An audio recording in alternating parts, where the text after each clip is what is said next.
আচ্ছা তুমি তো আবার রাত্রিবেলা আমাকে একা ফিরতে দেবে না, আবার বর্দা ভাইকে আমাকে আনতে যেতে হবে। হ্যাঁ তো যাবো আনতে, তোকে অসুবিধে কোথায়? আমি বলে এই কথাগুলো বলছিস তাই না রে?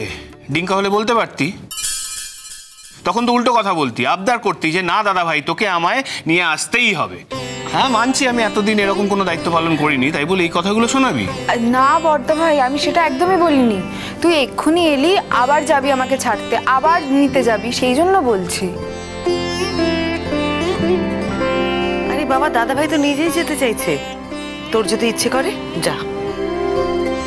যাও দিদি, ভালো করে সাজগোজ করে নাও, যাও। ও মা, জানি আমার শাড়ি পরবি তো, বুঝেছি। যা নিজে গিয়ে আলমারি থেকে বের করে নে। না তুমি একটা শাড়ি বের করে দাও না। আরে তোমার যাই থাকুক না কেন, মায়ের শাড়ি অনুষ্ঠান না পড়লে চলে? ঠিক বলেছো দাদু ভাই, আমার শাড়িগুলো মায়ের থেকে অনেক সুন্দর হতে পারে, কিন্তু মায়ের শাড়ি পরতে না আমার অনেক অনেক বেশি ভালো লাগে। আচ্ছা আচ্ছা ঠিক আছে, আমার একটা নতুন ঢাকাই শাড়ি আছে, ওটা পরতে পারিস, আর নয়তো তোর যেটা পছন্দ গিয়ে পরে নে।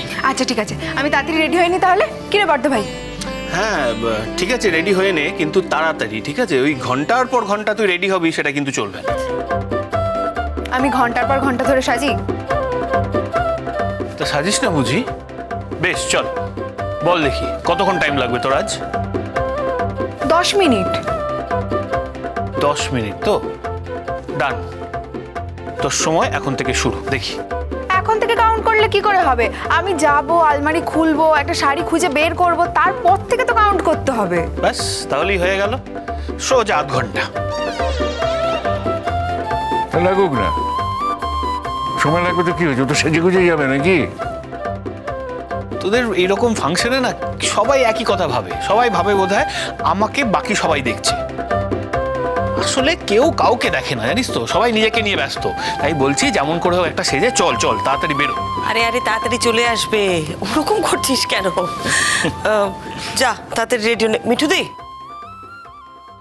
হ্যাঁ বলছিলাম যে তুমি একটু ওর সাথে যাও না, ওর শাড়িটা এগুলো একটু ধরে দাও। হ্যাঁ কিন্তু মেসোমশাই যে একটু চা খেতে চেয়েছে। না না না, এখন না, আমি পরে খাবো, এখন তুমি। আচ্ছা না না শোনো, আমি তো একাই শাড়ি পরতে পারি এখন, যদি খুব অসুবিধা হয় তাহলে তুমি পিনটা করে দিও, ঠিক আছে? আমি রেডি হয়ে আসছি। যা যা তাড়াতাড়ি। ও বৌদি, তুমি চা খাবে তো? আমি একটু পরে খাবো, হাত পাটা ধুয়ে নি তারপরে। জাম্বো, হ্যাঁ তুমি চা খাবে তো?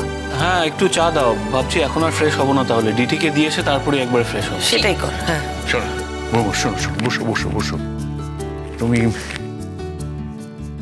কি অবস্থা বলো তো, কি বুঝছো? ঠিকঠাক আছে তো? এখনো বোঝার মতন সময়টা আসেনি বাবা। ডিঙ্কা দাদু ভাই কি বলছে? ডিঙ্কা তো খুব আশা করে আছে যে ও হাঁটতে পারবে, তো আমি এখন একটা কথাই ভাবছি যে ব্যাপারটা যদি না হয় তাহলে তো ও এটা মন থেকে মেনে নিতেই পারবে না। আমার কেন যেন মনটা বলছে বৌমা, দাদু ভাই আবার হাঁটতে পারবে, দেখবি সব ঠিক হয়ে যাবে। সেই আশাতেই তো বুক বেঁধে আছি বাবা, তবে জাম্বু বলছে অত আশা না করতে। দেখো একজন ডাক্তার হিসেবে আমি শুধু আশার উপর ভরসা করে তো থাকতে পারি না, তাই না? আমাকে তো বিজ্ঞানটা মাথায় রাখতে হবে, সেই জন্যই তোমাদের বলেছি যে হয়তো ডিঙ্কা আর হাঁটতে পারবে না, তবে হ্যাঁ উল্টোটাও হতে পারে, হতেও পারে যে ও আবার হাঁটতে পারলো, সেরকম একটা চান্সও আছে। হ্যাঁ আসলে ওই যে একটা কথা আছে না, বিশ্বাসে মিলায় বস্তু। আমরা তো সেই বিশ্বাসেই বিশ্বাসী, আমরা সাধারণ মানুষ, এই সমস্ত ডাক্তারি তো কিছু বুঝি না। তা আমার মনে হয় দেখো দাদু ভাই আবার হাঁটবে, ওই বিশ্বাসই আলো দেখাবে। আসলে জানো তো, বিশ্বাসী মানুষের মনের জোর তৈরি করে। দেখো দাদু ভাই, আমি তো বলছি যে হয়তো ডিঙ্কা হাঁটতে পারবে, তবে হ্যাঁ আমি এটাও তোমাদের বলবো যে শুধু সেইটাকে মাথায় নিয়ে তোমরা চলো না, তারপর যদি উল্টোটা হয় তখন কিন্তু তোমরা হয়তো অ্যাকসেপ্ট করতে পারবে না। নিজেদেরকে একটু শক্ত করো। দেখো জীবনে কখন কি আসে আমরা তো কেউ জানি না, কিন্তু কিন্তু সবকিছু অ্যাকসেপ্ট করে চলতে হয় আমাদের। দেখো লাইফে সবটা তো আমাদের হাতে থাকে না, মাঝে মাঝে ছেড়ে দিতে হয়।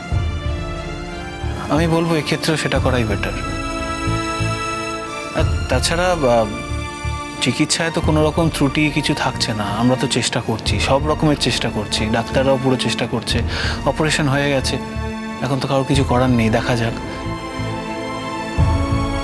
আর যদি এর পরেও সাকসেসফুল না হয় তাহলে তো অন্য অপশনও আছে আমাদের কাছে। রোহিত আঙ্কেল তো বলেছে যে আমাদের প্রয়োজন পড়লে অন্য কোথাও গিয়ে সেকেন্ড ওপিনিয়ন নিয়ে অন্য চিকিৎসা করার ব্যবস্থা করবে। তাই দেখা যাক কি হবে। আমি শুধু এইটুকুই বলবো যে এখন আমাদের কটা দিন অপেক্ষা করা ছাড়া কিছু করার নেই, বুঝলে? তো বৌমা, তুমি তো গিয়েছিলে, তা ডিঙ্কা দাদুভাই বললোটা কি? জানেন তো কিরকম ছটফটে ছেলে, যে ওই অপারেশন হয়ে গেছে আর হাসপাতালে থাকতে চাইছে না। খালি বলছে আমাকে বাড়ি নিয়ে চলো, আমাকে বাড়ি নিয়ে চলো, কবে তোমার হাতের মাটন রান্না করে খাওয়াবে বলো। তা আমি বললাম ঠিক আছে, নিশ্চয়ই খাওয়াবো, তুই আগে বাড়ি চল। 7টা দিন যেন কাটতেই চাইছে না। চা এসে গেছে, চা যাবো, চা দাও। মেসমশাই, দাও। ও বৌদি, হ্যাঁ, ও মিঠুদি, একবার ওপরে এসো না। এই ডিটি হলো তোর?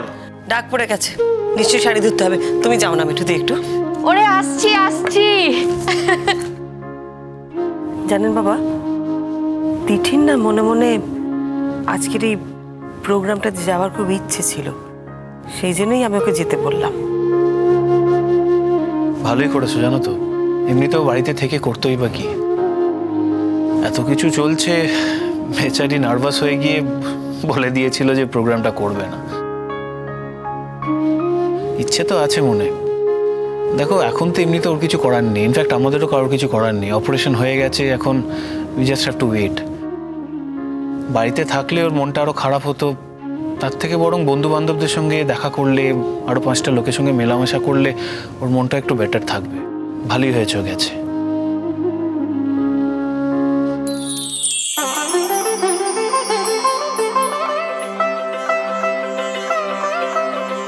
মা,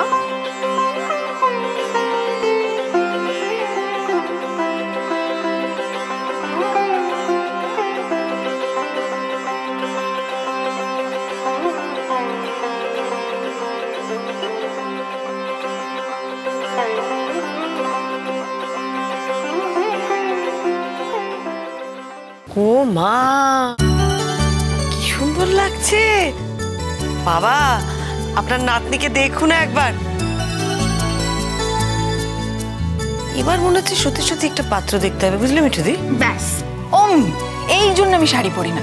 যখনই শাড়ি পরবো ঠিক একটা ভুলভাল কথা বলবে। ভুলভাল কথার কি আছে? মা তো একদম ঠিক কথাই বলেছে। তোমার বয়সে তো আমার বিয়েই হয়ে গিয়েছিল।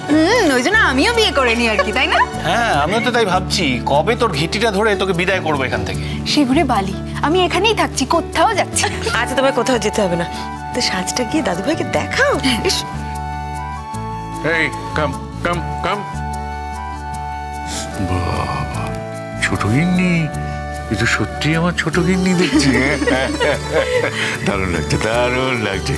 হ্যাঁ যাও, কিন্তু তাড়াতাড়ি ফিরে, বেশি রাত করো না, কেমন? দিচ্ছি, শোন, আমি কিন্তু ওখানে পৌঁছানোর আগে তোকে ফোন করব, বুঝলি? ফোনটা ধরবি, সাইলেন্ট করে রাখবি না। কোথায় থাকবি তো জানি না, সেই জন্যই বলছি। না না, আমি ফোন ভাইব্রেশনেই রাখবো। তুই ফোন করলে আমি বুঝতে পারবো। সন্ধিটি 10টার বেশি যেন করিস না। না মা, অতক্ষণ আমি থাকবো না। খাওয়া দাওয়া তো আছে মনে হয়, আমি আর ওসবের মধ্যে থাকবো না। হয়ে গেলেই আমি চলে আসবো। দাদাভাই গিয়ে ফোন করলে আমি চলে আসবো। আর হ্যাঁ, আরেকটা কথা বলে দিই, যদি ইনকেস আমার ফোন ধরতে না পারিস বা ফোন না পাস বা কোনো কারণে ফোন না লাগে, এটা জেনে রাখবি যে 10টা বাজলে কিন্তু আমি ঠিক পৌঁছে যাব। তুই নিজে আমাকে কল ব্যাক করবি, বুঝলি? আচ্ছা ঠিক আছে বাবা, তুই এখন তো চল। ওই দেখ, এখন মেয়ে খুব তাড়া হয়েছে। আচ্ছা, ওখানে যাচ্ছি, কিছু তো একটু দেখবো। হ্যাঁ হ্যাঁ হ্যাঁ, দেখবে, নিশ্চয়ই দেখবে। সাবধানে যা। দেখি দেখি দেখি। হ্যাঁ। এটা কি হলো? কি হলো মানে? ছোটবেলা থেকেই তো করি, নতুন নাকি? মা, তোমার মেয়ের ওপর কারোর নজর লাগবে না, তুমি একদম নিশ্চিন্ত থাকো, ঠিক আছে? চল এবার চল। হ্যাঁ মা, আসছি, দাদুভাই আসছি, আসছি মিঠুদি।